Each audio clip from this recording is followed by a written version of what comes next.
बन सकते हैं, टाइप्स ऑफ क्वेश्चंस। और इस पर एक दो एग्जांपल लेके करेंगे, सॉल्व किया जाएगा। फर्स्ट पहले समझ लीजिएगा फिर लिखिएगा। फर्स्ट, आपको गिवन जो होगा वो गिवन होगा आपको पोटेंशियल। क्या गिवन होगा? पोटेंशियल गिवन होगा। आपसे इलेक्ट्रिक फील्ड पूछेंगे, आप रिलेशन क्या यूज करेंगे? वही formula, electric field equal to minus dv by dr use करेंगे। अब सुनिए, पोटेंशियल में चेंज हमारे पास dr अगर ध्यान से देखा जाए तो क्या है? x एक्सिस, y एक्सिस और z एक्सिस तीनों में हो सकता है, हाँ या ना? यानी अगर x एक्सिस में पोटेंशियल में चेंज आ रहा होगा तो क्या x एक्सिस में भी इलेक्ट्रिक फील्ड होगा, हाँ या ना? High potential, slow potential. अगर y एक्सिस में पोटेंशियल में चेंज आ रहा होगा तो y एक्सिस में भी इलेक्ट्रिक फील्ड होगा, हाँ या ना? और अगर z एक्सिस में चेंज आ रहा होगा तो z एक्सिस में भी पोटेंशियल, सॉरी, z एक्सिस में पोटेंशियल में चेंज आ रहा होगा तो z एक्सिस में भी इलेक्ट्रिक फील्ड होगा। यानी जहां पोटेंशियल में चेंज आएगा वहां इलेक्ट्रिक फील्ड प्रेजेंट होगा। क्लियर है?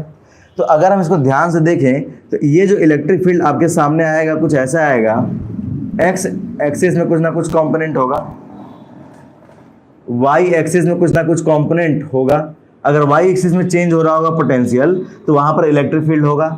अगर z एक्सिस में चेंज हो रहा होगा पोटेंशियल तो वहां पर भी इलेक्ट्रिक फील्ड का कंपोनेंट होगा, क्योंकि जहां पोटेंशियल चेंज होगा वहां पर इलेक्ट्रिक फील्ड प्रेजेंट होगा ही होगा। अब डिपेंडिंग ऑन न्यूमेरिकल कि हमारे पास ये आ रहा है नहीं आ रहा है, अगर कंडीशन ऐसा कुछ दिया है, न्यूमेरिकल में ऐसा कुछ दिया है कि जेड एक्सिस में चेंज नहीं मिल रहा है तो हमें ये की कैप नहीं मिलेगा। बात समझ गए? तो यहां से आप करेंगे क्या, ये ई एक्स, ई वाई और ई जेड कैसे निकलता है इसको सुनिए। ई एक्स कैसे निकलेगा? आप चेक करेंगे कि पोटेंशियल का एक्स एक्सिस में चेंज क्या होगा, तो आप निकालेंगे कुछ ऐसा minus dv by dx। Potential x axis के अलावा कुछ चेंज हो रहा है या नहीं हो रहा है? अगर हो रहा होगा तो आपको मिलेगा डेटा, और इसको बोलते हैं पार्शियल डिफरेंशिएशन से रिप्रेजेंट करते हैं। Partial differentiation del v by del x, मतलब कि x के अलावा सारे y z जो भी आपको दिया होगा सबको आप कांस्टेंट मानेंगे, केवल x को वेरिएबल मानेंगे। सॉल्व करके बताएंगे कि ऐसा कैसे करते हैं, पार्शियल को कैसे सॉल्व करते हैं। फिलहाल इसका नाम है पार्शियल, ठीक है ना? आगे आप लिखेंगे ई वाई कैसे मिलेगा, तो माइनस कहाँ देख रहे हैं? वाई के अलाउंग देख रहे हैं, तो वाई के अलाउंग डिफरेंशिएशन करके आप चेक करेंगे ये कोई चेंज आ रहा है नहीं आ रहा है। किस में चेंज आ रहा है? पोटेंशियल में। अगर आपको जेड के अलाउंग चेक करना है कि इलेक्ट्रिक फील्ड है या नहीं, तो आप क्या करेंगे? जेड के अलाउंग पोटेंशियल को डिफरेंशिएट करेंगे, पार्शियल डिफरेंशिएट करेंगे। अगर कोई वैल्यू होगी तो कुछ ना कुछ वैल्यू आएगा, जीरो हो गया तो जेड हमारा जीरो हो जाएगा। ये बात समझ में आ रहा है या ना?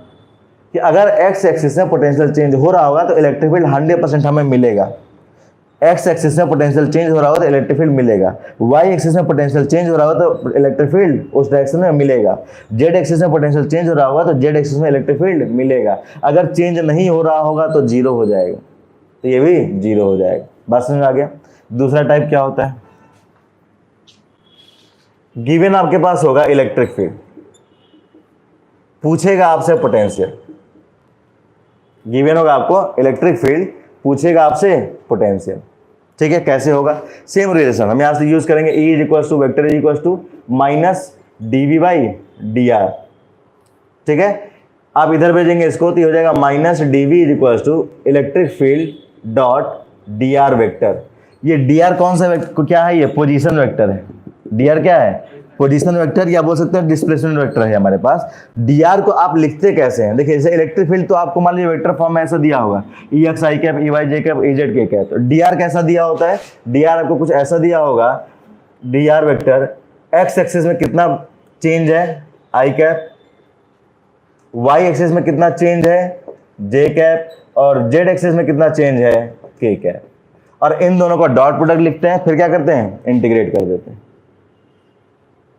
ठीक है ना? तो आपका पोटेंशियल आ जाता है। जब आपको इलेक्ट्रिक फील्ड दिया होगा तो आपके पास पोटेंशियल भी आ जाएगा। अभी केवल ये थ्योरेटिकल चीजें पढ़ रहे हैं, न्यूमेरिकल पढ़ेंगे तो और अच्छे से क्लियर होगा कैसे डेटा कैलकुलेट करते हैं।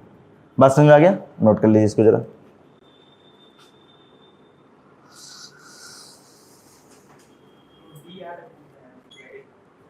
जैसे जो डिस्प्लेसमेंट वेक्टर है या पोजीशन वेक्टर हमारे पास है, इसको अगर आप ओपन करते हैं तो क्या होता है? आई एक्सिस में कितना चेंज डिस्प्लेसमेंट अगर हो रहा है तो y एक्सिस में कितना चेंज और z एक्सिस में कितना चेंज।